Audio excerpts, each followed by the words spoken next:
अब क्या है? खोखला। हेलो, तो कैसे आप सभी लोग, आपका बहुत बहुत अभिनंदन हमारे YouTube चैनल पर। तो आज हम करने वाले हैं, क्या करने वाले हैं, आज हम करेंगे 3.1 का क्वेश्चन नंबर 3, है ना। 3.1 का क्वेश्चन नंबर 3 करने वाले हैं। तो अगर आपको बता दिया जाए यहाँ कि ये न्यू एडिशन के हिसाब से 3.1 है, अगर बात करें पुराना एडिशन तो ये 3.2 है, ठीक है। तो अपना देख लेना भाई हिसाब किताब। तो कर दे स्टार्ट। देखो तो पढ़ते हैं क्या बोलता है कि on comparing the ratio a1/a2 b1/b2 and c1/c2, आपको ये रेशियो कंपेयर करके find out whether the following pair of linear equation are consistent और इनकंसिस्टेंट। ठीक है, आपको इन रेशियो की हेल्प से बताना है कि ये जो पेयर ऑफ लीनियर इक्वेशन आपको गिवन है ये कंसिस्टेंट है या कि इनकंसिस्टेंट है। तो पहले बात कर लेते हैं ये कंसिस्टेंट और इनकंसिस्टेंट का क्या पंगा है। देखो क्या है कि जो इक्वेशन के पास सॉल्यूशन होती है वो तो कंसिस्टेंट ही कैटेगरी में आती है। जिनके पास सॉल्यूशन है वो कंसिस्टेंट होती है, और जिनके पास सॉल्यूशन ही नहीं है, एक भी नहीं है ना, एक भी नहीं है, वो इनकंसिस्टेंट की कैटेगरी में आती है। ठीक है, तो आपको यहाँ टेबल दिख रहा होगा, दिख गया, हाँ, एडिटर टेबल लगाओ। ठीक है, अब टेबल में आप यहाँ राइट साइड देखो। ठीक है, आपको क्या दिख रहा है, आपको रेशियो दिख रहा है a1/a2 equals to not equal to b1/b2, ये इंटरसेक्टिंग है, अगर तीनों बराबर है तो कोइंसिडेंट वाली है। ठीक है, अगर a1/a2 equal to b1/b2 not equal to c1/c2 है तो ये पैरेलल है ना। ठीक है, अब उसके भी बिल्कुल लास्ट में देखो, बिल्कुल लास्ट में जाओ, बिल्कुल लास्ट में, बिल्कुल राइट साइड, और उसके टॉप पे देखो क्या है। अगर लाइन जो हमारी इंटरसेक्टिंग है तो वो कैसी होती है, एग्जैक्टली वन सॉल्यूशन या फिर यूनिक सॉल्यूशन लिखा होगा, लिखा है ना, लिखा है।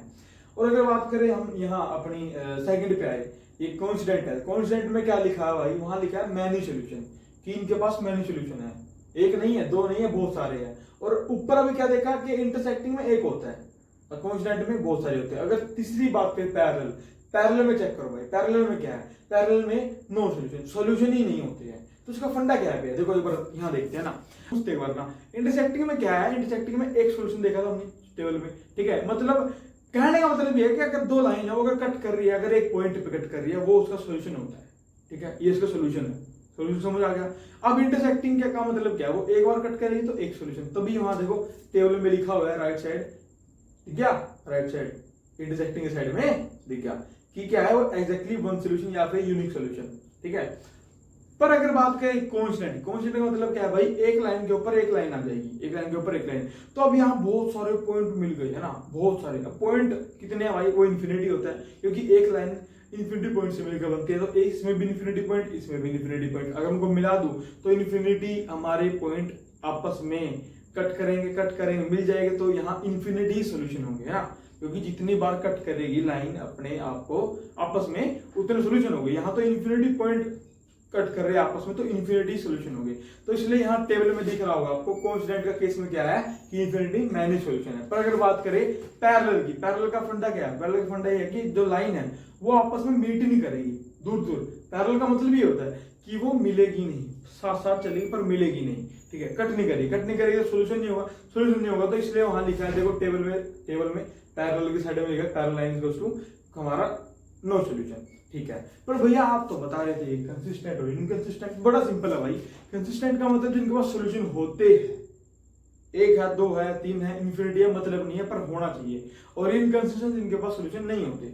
तो जो अगर टेबल में बात करें, अभी हमने देखा कि इंटरसेक्टिंग भी पास सॉल्यूशन है, और ये अपना कोइंसिडेंट के पास सॉल्यूशन है। तो ये दोनों किस कैटेगरी में आएगी, ये दोनों आएगी हमारी कंसिस्टेंट की कैटेगरी में। और अगर बात करें ये नीचे पैरेलल, पैरेलल में नो सॉल्यूशन, मतलब कि सॉल्यूशन होता ही नहीं। तो पैरेलल जो है, पैरेलल आती है इनकंसिस्टेंट कैटेगरी में, और कोइंसिडेंट और हमारा बोलो कोइंसिडेंट और कौन सी बोलो इंटरसेक्टिंग, दोनों किसमें आती है, कंसिस्टेंट। दोबारा एक बार, ठीक है, कि इंटरसेक्टिंग और कोइंसिडेंट कंसिस्टेंट कैटेगरी में आएगी क्योंकि उनके पास सॉल्यूशन होते हैं। और इनकंसिस्टेंट में कौन आएगा, पैरेलल, वो कहलाता है पैरेलल। अभी आपको वही बताना है कि पैरेलल है, ओ सॉरी, कि कंसिस्टेंट है कि इनकंसिस्टेंट है। मतलब अगर लाइन कोइंसिडेंट है और कोइंसिडेंट है और इंटरसेक्टिंग है तो वो कंसिस्टेंट कैटेगरी में आ जाएगी। अगर लाइन पैरेलल निकली तो वो इनकंसिस्टेंट हो जाएगी।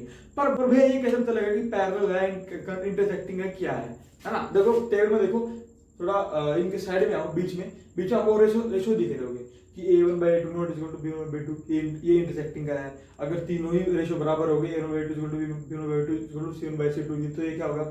कोइंसिडेंट हो गया। अगर b का इक्वल है और c नॉट इक्वल है तो ये पैरेलल कंडीशन होगी। तो ये रेशियो निकाल लेंगे हम, फिर पता लग जाएगा कि पैरेलल है, कोइंसिडेंट है और अपना इंटरसेक्टिंग है। तो उससे पता लग जाएगा कि कंसिस्टेंट है कि इनकंसिस्टेंट है। तो फटाफट से रेशियो निकालते हैं। अब भैया रेशियो कैसे निकलेंगे?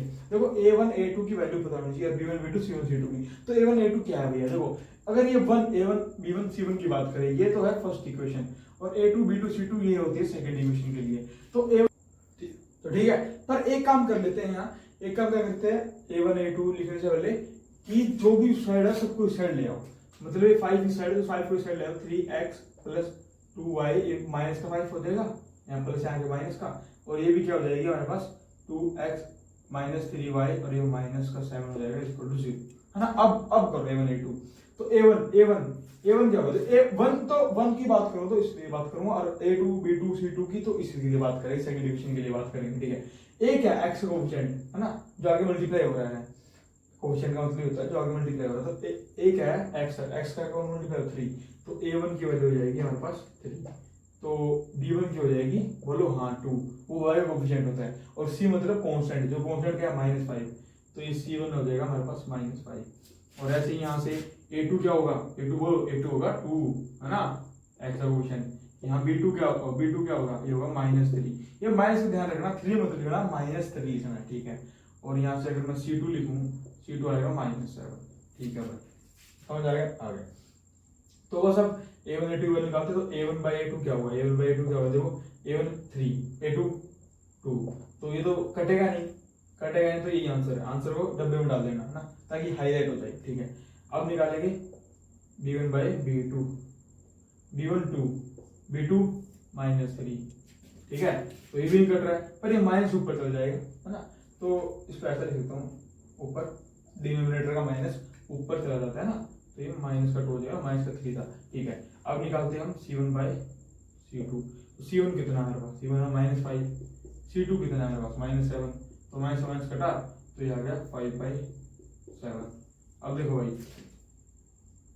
a1/2 3/2, b1/2 -2/3, c1/c2 5/7, तीनों ही क्या अलग अलग है, मतलब के जो a1/a2 है नॉट इक्वल टू b1/2, अरे यार क्या लिख दिया, और नॉट इक्वल टू c1/c2, मतलब तीनों ही अनइक्वल आ रहे हैं। तो आप ये टेबल में चेक करो, तीनों अनइक्वल।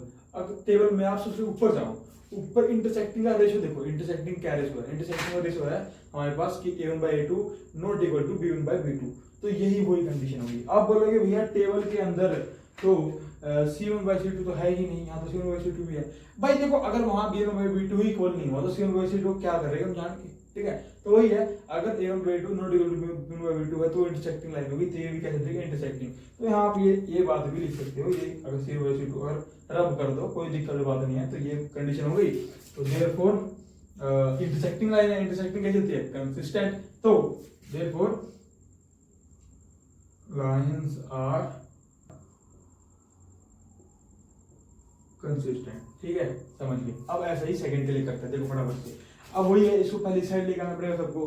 तो ये 8 है, यहाँ के माइनस का 8 हो जाएगा, और ये इक्वल टू 0 हो जाएगी, ठीक है? डायरेक्ट कर दिया ना, ये माइनस का 9 हो जाएगा, इक्वल टू 0 हो जाएगी। तो निकालो a1 की वैल्यू निकालो इसमें, a1 क्या होगा 2, है ना, b1 क्या होगा 3 नहीं -3, और c1 क्या होगा बोलो -8, ध्यान रखना माइनस का, ठीक है?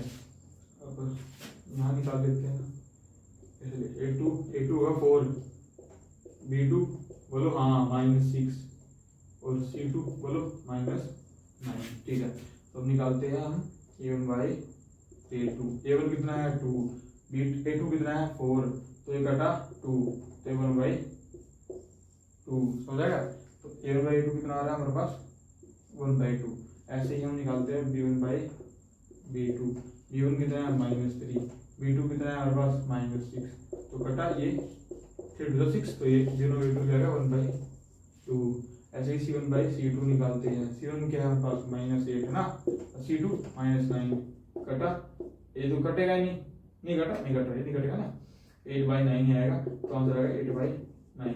तो यहाँ क्या हो रहा है देखो, ये तो बराबर है A1/A2 B1/2, पर C1/C2 नॉट इक्वल है। तो देखो टेबल के अंदर ये कौन सी कंडीशन होगी, एक बार लिख देते हैं ना, यहाँ लिख देते हैं कि हमारे पास आया A1/A2 = B1/B2 not equal to C1/C2 आया है।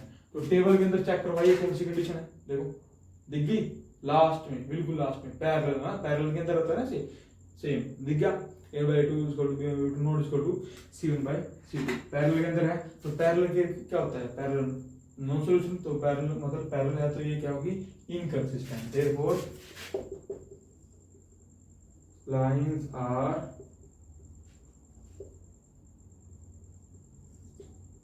इनकंसिस्टेंट। ठीक है, समझ आ गया।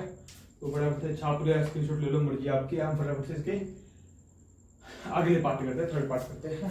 चलो तो ठीक है भाई, स्टार्ट करते हैं फटाफट। अपना ये थर्ड है, ठीक है, उसके बाद फोर्थ करते हैं। तो थर्ड में सबसे पहले वही करना है काम, सबको इस साइड बुलाना है ना। तो अगर मैं 7 को इस साइड बुलाऊं तो ये माइनस का 7 हो जाएगा, ठीक है।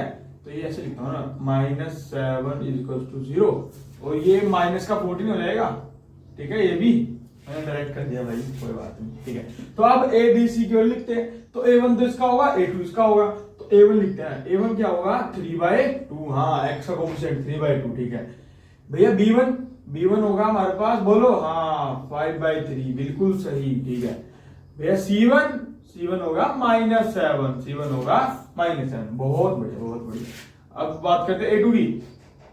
A2 क्या होगा, 9, B2 क्या होगा, बोलो -10, C2 क्या होगा, बोलो -14, है ना। माइनस का ध्यान रखना भाई, माइनस भी आते हैं यहाँ, ठीक है, माइनस का जरूर आप ध्यान रखें, ठीक है।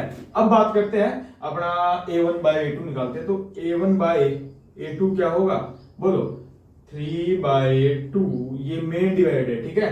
अब A2 क्या है, 9, देखो 9 के नीचे क्या होगा, 1, अब ये रेसिप्रोकल हो जाएगा। अब ये 9/1 है, अब क्या हो जाएगा, ये 1/9 उल्टा हो जाएगा। तो देखो 3/2 × 9/1, उल्टा कर दिया क्या, उल्टा मल्टीप्लाई 1/9, ठीक है।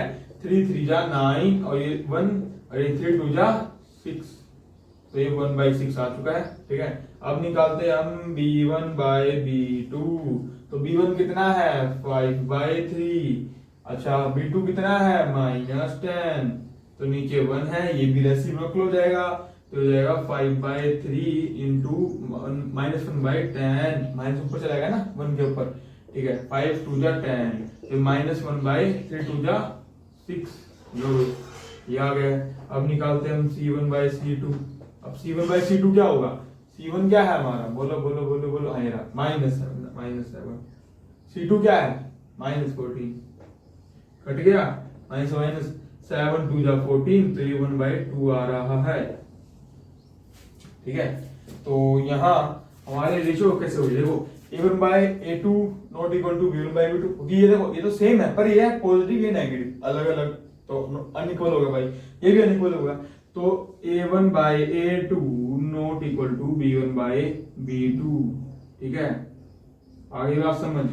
अब तुम बोलोगे भैया यहाँ C भी होना चाहिए, यहाँ C भी होना चाहिए, हाँ होना चाहिए भाई, बिल्कुल होना चाहिए, पर वहां दिक्कत क्या है, यहाँ दिक्कत ये है कि हमारा, जैसे अब टेबल चेक करो, देखो टेबल दिख रहा है, अब वहां इंटरसेक्टिंग जाओ, सबसे ऊपर इंटरसेक्टिंग, वहां रेशियो क्या है, A1/A2 not equal to B1/B2, अब वहां C1/C2 नॉट इक्वल नहीं लिखा है, ठीक है, क्योंकि B1 के इक्वल नहीं होता, अब C1/C2 की बात क्या करें। जैसे फर्स्ट क्वेश्चन मेरा सेम, अगर तीनों ही अनइक्वल आ गए तो आप पहले दो को अनइक्वल लिख के बात कर सकते हो, अपना काम खत्म हो जाएगा। ये वाली कंडीशन देखो, चेक करो टेबल में क्या होगा, टेबल में होगा इंटरसेक्टिंग, है ना, इंटरसेक्टिंग मिल गया इंटरसेक्टिंग। अगर इंटरसेक्टिंग है तो लाइन कैसे जाएगी, कंसिस्टेंट, हाँ देखो इंटरसेक्टिंग सॉल्यूशन तो होते हैं ना, एक सॉल्यूशन होता तो है, यूनिक सॉल्यूशन एक होता है, पर सॉल्यूशन होने से मतलब होगा तो कंसिस्टेंट, नहीं होगा तो इनकंसिस्टेंट सॉल्यूशन है।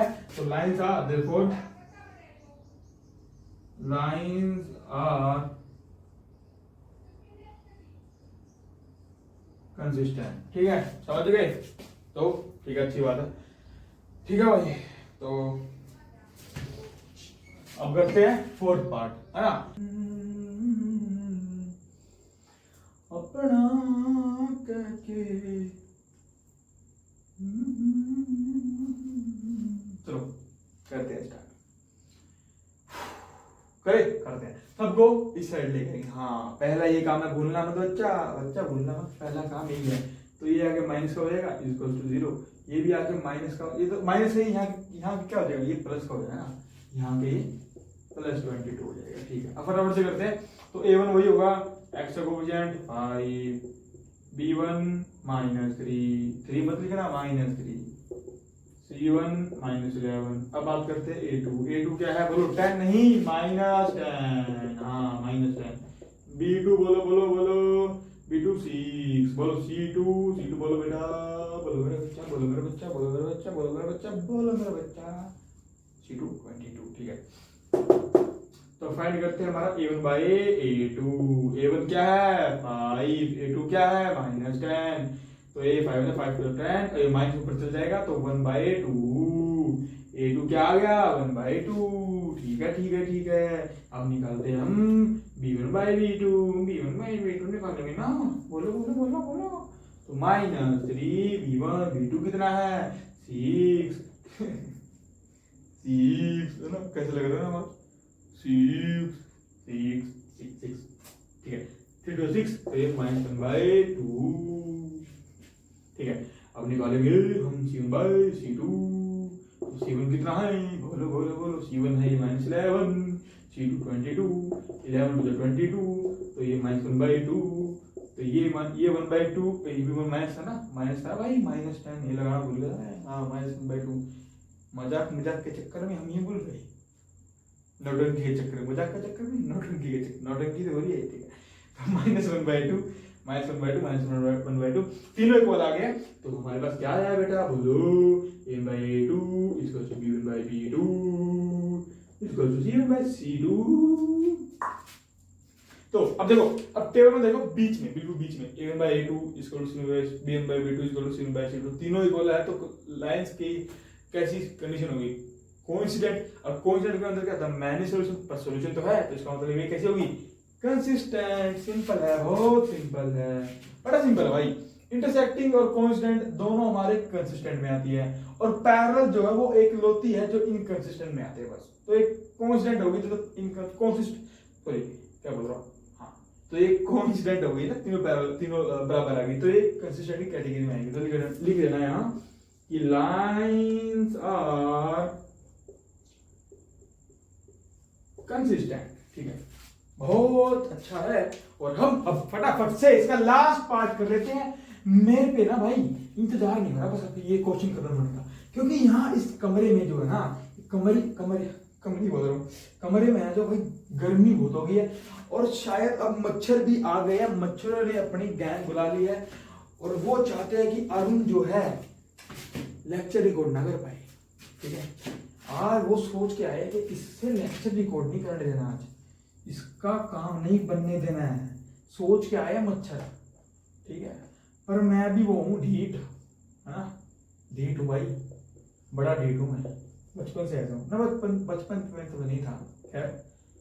हाँ पर अगर मेरे को जो काम करना होता था, मैं बचपन में ऐसे पागल सन की।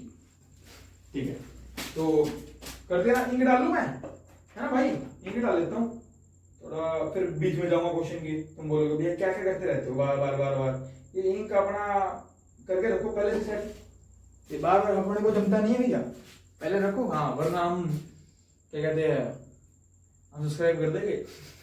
ठीक है कोई बात नहीं भाई, फटाफट स्टार्ट करते हैं ना।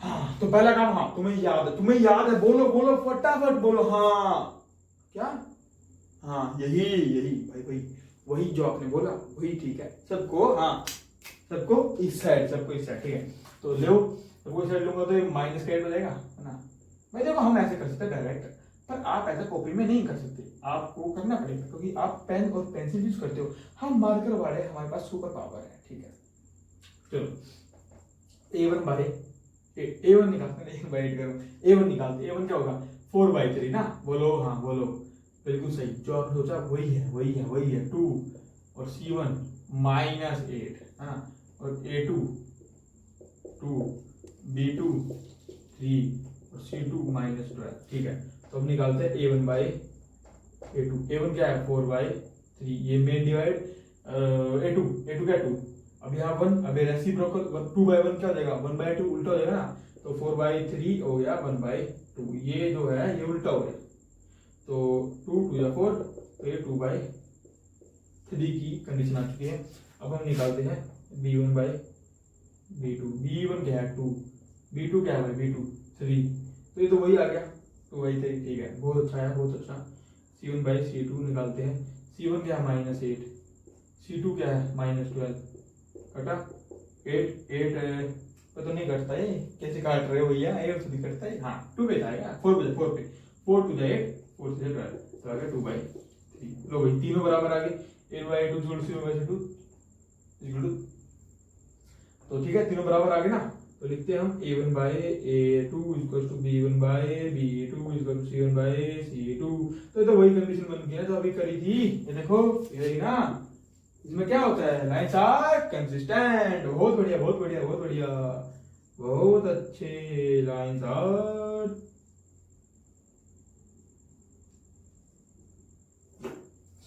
समझ आ रहा है आपके, समझ आ रहा है, बोल देता हूँ लाइन्स आर कंसिस्टेंट। ठीक है, तो खैर भाई देखो मेरी राइटिंग में मत जाना, इमोशन पे जाओ, मेरे दर्द पे जाओ। ठीक है, खैर चलो छाप लो, स्क्रीनशॉट ले लो, मर्जी आपकी है। ठीक है, तो हम आशा करते हैं आपको ये समझ आया होगा भाई। ठीक है, तो मिलते हैं अपने नेक्स्ट लेक्चर में। See you then, tata bye bye. और सब क्या है बोलो।